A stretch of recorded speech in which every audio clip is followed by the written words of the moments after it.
Kyrgyz people, I love you very much. Достор, мен азыр бул жерде жомокко түшүп калган эле сезип атам.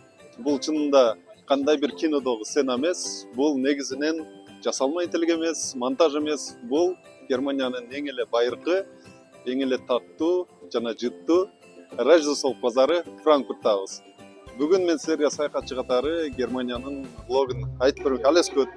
Бүгүнкү блогубуз Глинтвейн сыяктуу ысык, Германиянын аба ырайы сыяктуу салкын, жана да албетте немистердин елкасы сыяктуу эмоцияларга толгон блог болмокчу. Андан эмесе кеттик. Салам достор, салам подписчиктерим. Көптөн бери көрүшө элекпиз. Негизинен бизде жаңы жылда оливье салаты, мандарин, беш бармак, шашылык, жаңы бышкан тамактар стол үстүндө турат. Ал эми бул жакта жаңы жыл болгондо да бир ай мурун башталат. Болгондо да жөн эмес, эпикалык түрдө өтө бир жогорку деңгээлде башталат. Так, биринчи бул жакта келгенде эле эң биринчи өтө маанилүү менден лайфхак болсун. Бул жакта акчаларды карточка менен албайт. Көбүнчөсү ошон үчүн наличка чыгарабыз, банкка кирип акча чыгарып алабыз. Бул биринчи иш.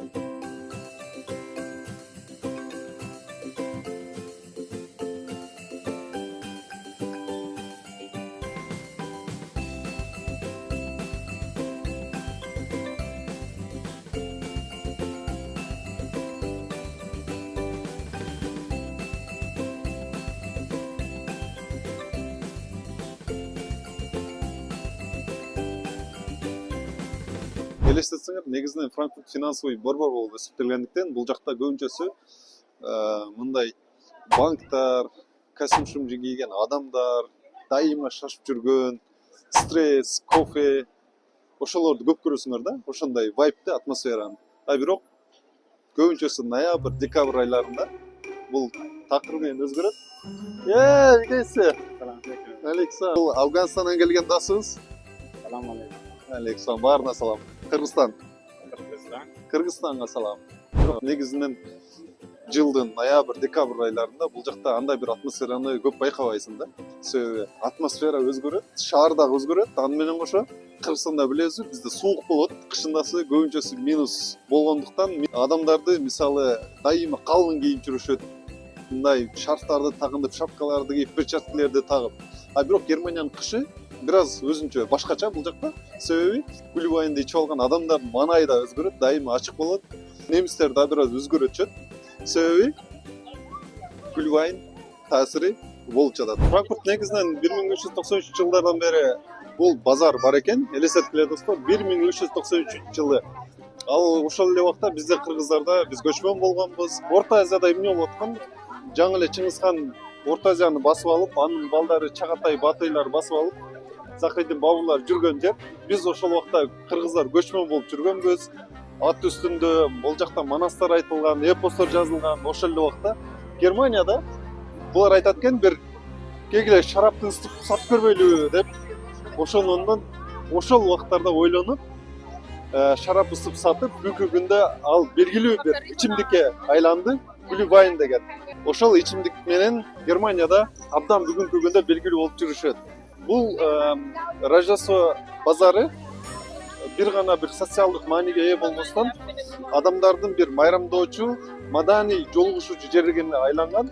Ар бир ушул Франкфурттун коңшу айылдардан адамдар келишип, өзүнүн атайын товарларын алып чыгып, бул жакта сатышкан. И жана бүгүнкү күндө да уланып келатат. Ошол убакта коңшу айылдардан адамдар келип, ырдашып, бийлешип, тамак жеп, ичимдик ичип, ушундай бир чоң сон кылып майрамдашкан. Бүгүнкү күндө абдан белгилүү, өзүңүздөр көргөндөй эле артымда адамдар жык толтура. Бул жакта басканы жер жок. Адамдар бири-бири менен очередте күтүп атат. Ошол эле тамак сатып алам десең, ичимдик сатып алам десең, бул жакта кезекке турушуң керек. абдан көп убакытта күтүп калышы мүмкүн.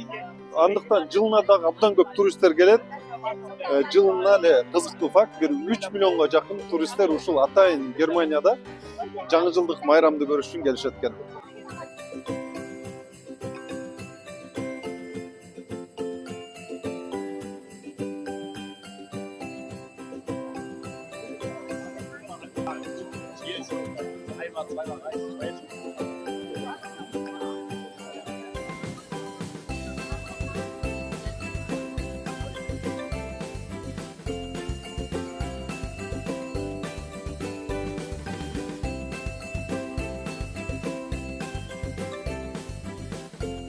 Hallo, darf ich Glühwein? Gibt es alkoholfrei? Auch, ja. Kinderpunsch. Kinderpunsch. Ah, okay, dann zweimal Kinderpunsch bitte. 16 Euro dann bitte mit Pfand. Mit Pfand? 4 Euro ist Pfandguthaben. 8 Ah. Euro ist Pfand und 8 Euro der Punsch. Okay. Danke.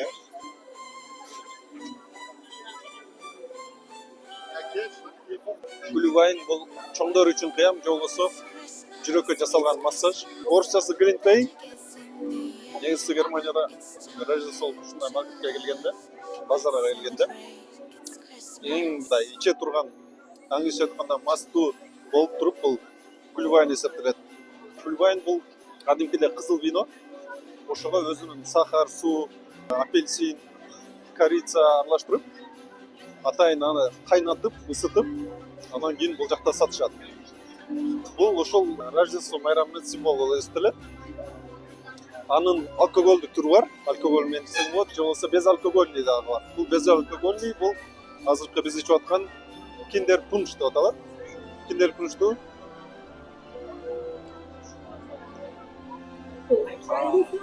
даамы дагы бир башкача да. Таттуу, жумшак, мощный экен. Эгер мында алкогольный ичпесе, Kinder Punsch дагы алып ичсеңер болот. Glühwein алганда сөзсүз мындай бир өзүнүн кружкасы менен берилет. Бул кружкасына сен дагы акча төлөйсүң. Бул мен азыр 4 евродой төлөдүм окшойт. Ошону бул кружканы кайра ичип бүткөндөн кийин алып барып берсем, кайра мен 4 еврону кайтарып беришет. Бул Glühwein'дин дагы бир керемети бул бир жолу жутсаң ысып баштайсың, экинчи жолу жутсаң бул башың жеңилдеп баштайт. Ал эми үчүнчү жолу жутсаң көрөлү эмне болот экен. No, super toll, was ist das fantastisch деп туруп немисче сүйлөп баштайсың. Достор, азыр эле жаңы эле ичкен кружкабызды берип келдик. Өзүнүн акчабызды кошо алдык. Могу 2 кружка алганбыз, ошого 8 евробузду кайра алдык. Ошондой. Бул нерсени көп эле Германиянын көп жеринен байкадым, абдан жакшы система экен. Алар сен акчаңды алып калышат. Сенин акчаңды алыш үчүн жоготпой кружкаларды алып барып бересиң. Ошол система жөп-жөнөкөй. Муну фанд деп атап коюшат. Көп учурларда Германияда ушул фанд колдонулат. Анда эмесе кийинки жактан көрүшөбүз. Азыр лангошту жеп көрөлү деп атабыз. Бул лангош мен билишимче адашпасам бул Венгриялыктардын тамагы. Азыр артта турган очередти карагыла достор. Күтүшүбүз керек. Бир 10 минуттай күтөбүз го дейм. Достор, биз лангошты алдык. Лангош бул Венгриянын тамагы. Азыр жеп көрөбүз кандай. Бул кадимки эле биздин пирожки сыяктуу, беляши. Ошого эле бир сырды бетине сөөп туруп, май токоч сыяктуу бышырып коюштур. Көрөлү кандай.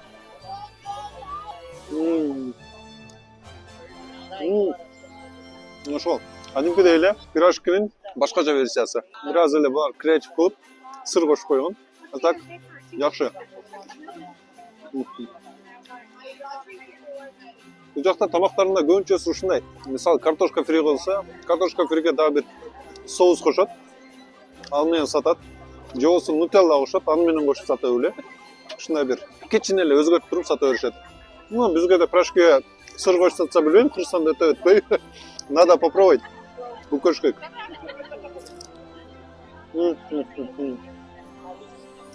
Бирок свежий, жаңы эле бышты, ысык. Айрыкча мындай погода суук болуп турганда жаңга жагат. Келсеңер лангошту жеп көргүлө.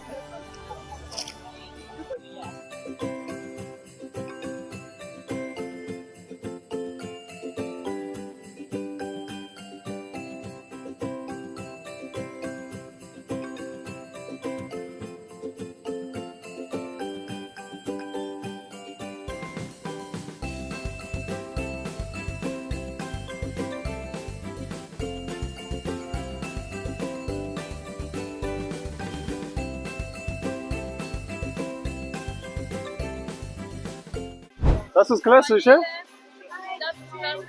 Okay, ein 100 Gramm ist 4 Euro, ja? Okay. Dankeschön. Ah, ist schon? Okay. Dankeschön. Tak, mandeldi aldık. Öte belgili. Az şunu jep ko'ramiz. Bu gebratini mandel. Qaysi yerda jit chiqsa, jitni topib borib sotib olishing kerak. Abdan belgili. Qirg'izchasi qurg'atilgan, turilgan mandel unutib o'tadi. Badam bo'ladi. Quritilgan badam, to'ra. Qurilgan badamning bir qancha turlari bor. Badamdan жасалган бар, жаңгактан жасалган, жер жаңгактан ар кандай түрлөрүн коюп сатышат. Бул курулган бадам каттуу жана таттуу. Ишине де жактар бар. Тоқсон.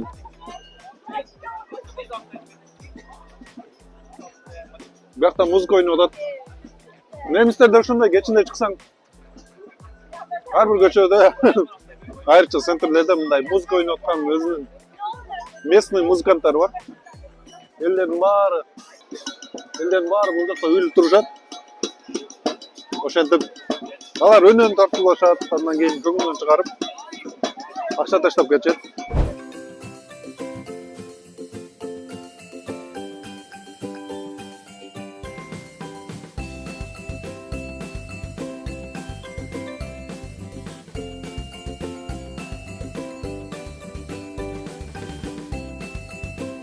Бул жерде көргөндөрүнүн баары достор кол менен жасалат. Мындайча айтканда, англисче айтканда handmade деп коет. Булардын баасы да кымбат болушат. Германияда ушундай бир муунга атайын бир устаканалар өтүп турат.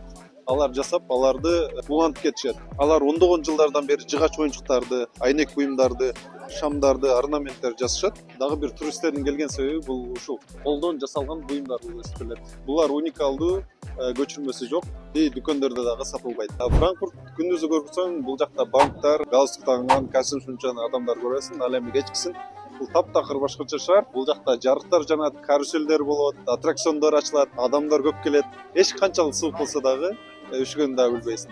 Достор, артына турган болот, Германиянын башка мамлекеттеринен алып келет. Бул арчаны Австрия, Норвегия мамлекеттеринен алып келет. Эми кээ бир учурларда гана Германиянын башка шаарынан алып келет. Бийиктиги деле өтө бийик болбойт, 25-30 метр максимум.